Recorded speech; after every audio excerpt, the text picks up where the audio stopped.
তোর বাবা আবার আছে তো বাড়িতে? আছে বাড়িতে। তাতে তো আসতে দেরি হচ্ছে কেন তোর বাবার? আসবে, ডাকি যখন গেছে ঠিকই আসবে। রাত যা ধরছে তোকে, মনে হচ্ছে তোর কোল যেতে এক লাত মারিবে আমি। হ্যাঁ, আমি এখন লাত খাওয়ারই কাজ করেছি, এখন মারলেও মারতে পারো তোমরা। চুপ ভাই আটি মুখো। আর তোমাকে বলে হয়ে যায় সময়া, তুমিও একবার দেখলে না কার সাথে কি করছো না করছো, একটা আলতু ফালতু ছেলের সাথে নোংরা কাজ করে বসে থাকলো।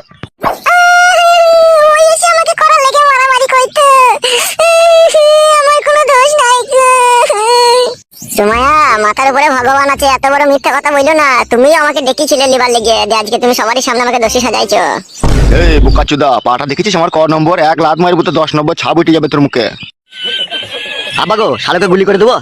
না বে শালো, 3 লাখ টাকার কেস আছে, গুলি করে দিলে হবে? শুকনো টাকা পাবো, চুপ এখন। শুধু তোমার জন্য কিছু বলতে পারছি না বাবা, নাহলে এখনই ওরা আমি পুঁটকিতে রিভলভার ভরে দিতাম। চুপ করে থাকবি ওরা, ঠিক আছে? বিচারের মাঝখানে আমি আছি তো, অত রিভলভার মারাছিস কেন বে তুই? বিচার করতেছি লেট করা ভালো লাগে না, হয় স্পার নাইলে ওস্পার। তাহলে তুই বলতে চাইছিস মার্ডার করবি নাকি? হ্যাঁ, মার্ডারই করা দরকার তো, ও তো রেপ কেসের আসামি, ওর মতো ছেলে লিঙ্গ কেটে মার্ডার করা দরকার। চুপ করে থাক মারা, যা বুঝি না সুঝি না তাহলে কথা বলবি না, ঠিক আছে? তুমি ভারী বুঝুনদার হে আর কপালি চুদা বাবা। তাহলে মার্ডার করে দেবে, মার্ডার করে দে তাইলে। না কাকা বাবু, মার্ডার করো না কাকা বাবু, আমার বাবা আছে, আমাকে মার্ডার করো না। দেখেছিস, মার্ডার করার আগেই ও মার্ডার হয়ে গেছে, আর প্যালপিটেশন আরম্ভ হয়ে গেছে। তুই বলছিস মার্ডার করে দিতে? মার্ডারের আগেই বড় মার্ডার, আদা দেখিলে কাঁদছো। হ্যাঁ, খালে তোমার বাইরে হচ্ছে, তুমি মার্ডার করে না খালে। শুইরে বাচ্চাকে এখনই মার্ডারই করে দেবো আমি। তোর খাল্লু না তোর কাকাবে? হ্যাঁ, এখনই কাকা বলতে আবার খাল্লু বলছিস কেন? ভুল হয়ে গেছে কাকা বাবু, ভয়ে বেরিয়ে পড়েছে। তোমরা মার্ডার করার কথা বলছো, আমার এদিকে পিলি চমকি গেছে। এই যে মোড়ল মশাই নিয়ে এসেছি ওর বাবাকে আর ওর বউকে। বাবা, বাবা আমাকে বাঁচাও, বাবা আমাকে মার্ডার করে দেবে বলছে। কি ব্যাপার কি? আমার ছেলেকে এইভাবে ক্লাবে ধরে এনে তোমরা টর্চার করছো? দেশে কি আইন কানুন বলে কোনো জিনিস নাই নাকি? একটা নিরহ অসহায় ছেলেকে নিয়ে এসে তোমরা মারধর করছো? কি বলবে তো? গিলে নেবে কথাটা। তুই ছেলে নিরহ, তুই ছেলে অসহায়। ওরা দেখবে ওই মেয়েটাকে গাবিন করে দিতে হবে তুই ছেলে। তারপরেও তো তুই ছেলেকে কি করে নিরহ অসহায় বলছিস হবে? কি রে ফটকে, ওরা কি যা বলছে তা কি সত্য? কি রে বাড়া, বল তোর বাবাকে সত্যি কথাটা।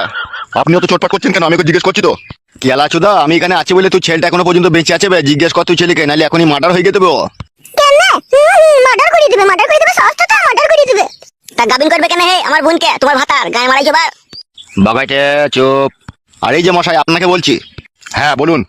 তোমার চোখে কি হাতির লেওড়া ঢুকেছে? এই তো আমার পাশে মেয়েটা দাঁড়িয়ে আছে, তোমার ছেলে আগে 3-4 মাস থেকে ওর সাথে কুকাজ করে হাড় ফাড় প্যাট করে দিয়ে বসে আছে। সেই তো জগজিন্ত প্রমাণ। ঠিকই হয়েছে, তোমার ছেলে আমাকে ভুলিয়ে ভালিয়ে আমাকে গাবিন করে দিয়েছে। হ্যালো সিনাল মাগি, ও তোকে গাবিন করে দিল, তুই গাবিন হয়ে গেলি। তোকে অন্য দিন কেউ গাবিন করেছে, দিয়ে আমার নিরীহ ভাতার উপর দোষ চাপাচ্ছিস তুই। হ্যাঁ তো কালো কুকুর, তুমি থাকতে এরকম হবে? অন্যায় করে ফেলেছে গো, কিছু বলতে পারছি না। তুমি যদি এরকম হাজার হাজার অন্যায় করো, তখন কি হয়? তখন কি হয় মানে? ওইসব আজে বাজে কথা বলো না, ঠিক আছে? এখন যা হবে সেটা করো। হ্যাঁ, তা কি করতে হবে শুনি? কি আবার করতে হবে? আমার ভাতিজাকে গাবিন করে দিয়েছে, তার বিয়ে শাদী দিয়ে দিতে হবে তোমাকে, যত টাকা পয়সা খরচা করে হোক। হ্যাঁ গো, ওরা যা বলছে সত্যি, তুমি কি ওই মেয়েটাকে গাবিন করেছো? কি গো, বলছো না কেন, কি করেছো তুমি? না রে বাড়া, একদিনই ওদের বাড়ি গেলাম, দিস ওই মেয়েটার আমি কুচ কলাইয়ে চুমু খেলাম। শুয়ে বাচ্চাকে কোনো চটি করে মারবো, কুট কলাই চুমু খেয়েছিলি না ভরে দিয়েছিলি ডাইরেক্ট? সম্পূর্ণ ভিতরে আমি ঢুকাইতে পেরেছিলাম নাকি? মানে একটুখানি গেলে তাতেই এত কিছু। শুয়ে বাচ্চা সম্পূর্ণ ঢুকে নিয়ে, তা বাচ্চাটা হলো কি করবে শালো? আমি কি করে জানবো তা কি করে হইলো? মিথ্যা কথা কেন বলছো? তুমি তো কতদিন আমার কাছে গেতে দাদার খোঁজ করতে গিয়ে আমার সাথে তুমি থাকতে যাবে, কেলামো করছো। হবে কি বলছে মেয়েটা, শুনতে পেয়েছিস তো? শালাকে কোনো মারবো কেন আবার? ও মশাই, তুমি এরকম মারবো মারবো করছো কেন বলো তো কিনা? হবে, তুই ছেলে অন্যায় করেছে বলি তো বলছি বে। তোর ওই বৌমাকে আমার এই ছেলে যদি গাবিন করে দেয় তখন কি করবি বে? তখন বিচার করবি না তো আর? বল। মুখ সামলিয়ে কথা বলবেন আপনি। তুই কি ঝগড়া করতে এসেছিস না তুই ছেলেটাকে এখান থেকে ছাড়িয়ে নিয়ে যেতে এসেছিস? কোনটা করতে এসেছিস বল? তোমরা কি চাইছো কি বলো তো? আমি বলতে চাইছি এই মেয়েটাকে তোর ছেলে গাবিন করে দিয়েছে, ঠিক আছে? তাই এই মেয়েটার সম্পূর্ণ দায় দায়িত্ব নিতে হবে তোর ছেলেকে। কি দায় দায়িত্ব নিতে হবে? তোর ছেলে